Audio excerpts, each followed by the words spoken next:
নমস্কার, আশা করি ভালো আছেন সবাই। খাবার না খেয়ে বেঁচে থাকার উপায় নেই, তাই বাড়ির খাবার খেতে রান্না করা চাই। আবার রান্না করলেই হবে জমা সবজির খোসা। এই সবজির খোসা ভীষণ ভালো সার গাছের জন্য। এই জিনিসকে অনেকেই মিউনিসিপ্যালিটির বর্জ্য পদার্থ সংগ্রহকারী গাড়িতে ফেলে দিয়ে থাকেন বা ওই রাস্তার কোণে।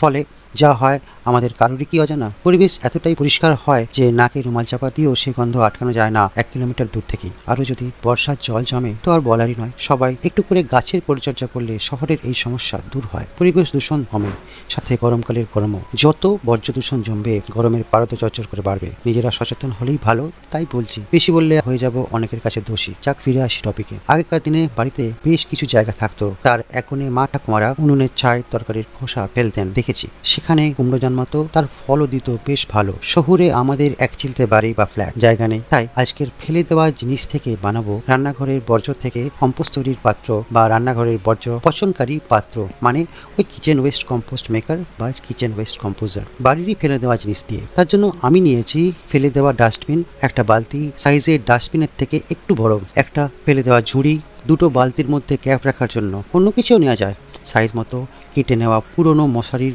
একটা টুকরো, কিছু নাইলন দড়ি মশারি বাঁধার জন্য। প্রথমেই বলি, বালতিটার মধ্যে কলটা লাগানো কিন্তু ম্যান্ডেটারি নয়। আমি লাগিয়েছি, আমার কাছে সুবিধা ছিল তাই।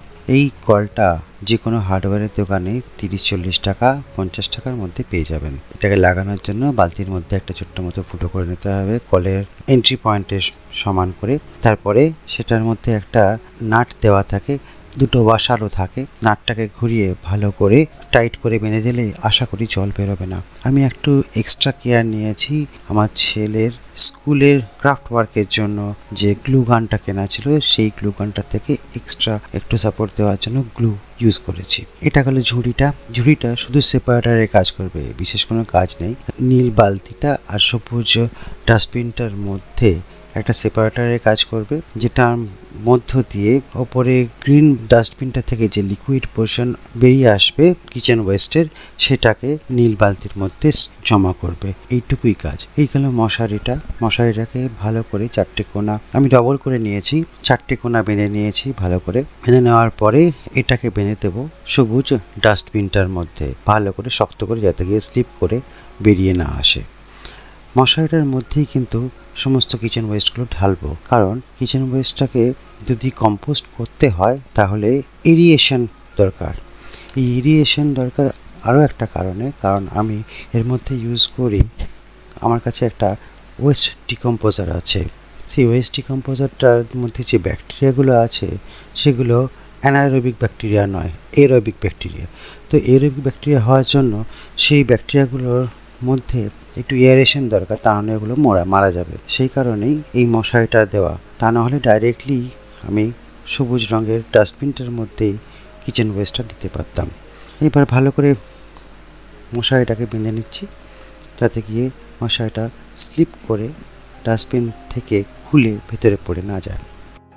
উল্টো করে নিচে বসিয়ে দিলাম ঝুড়িটাকে, তার উপরে ডাস্টবিনটাকে বসিয়ে দিলাম। ব্যাস, আর বিশেষ কিছু করার নেই।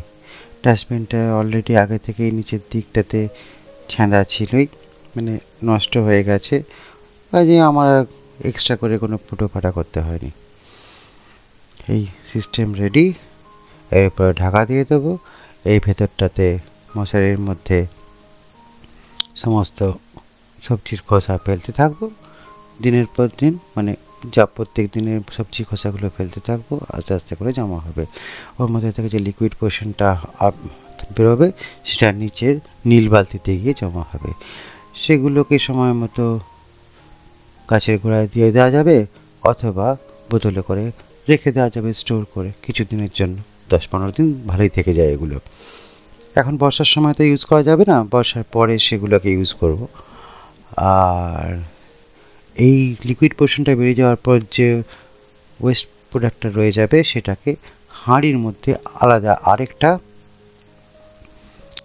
ওয়েস্ট ডিকম্পোজার আছে তার মধ্যে দেব। আজ এইটুকুই। ভালো থাকবেন, সুস্থ থাকবেন সবাই।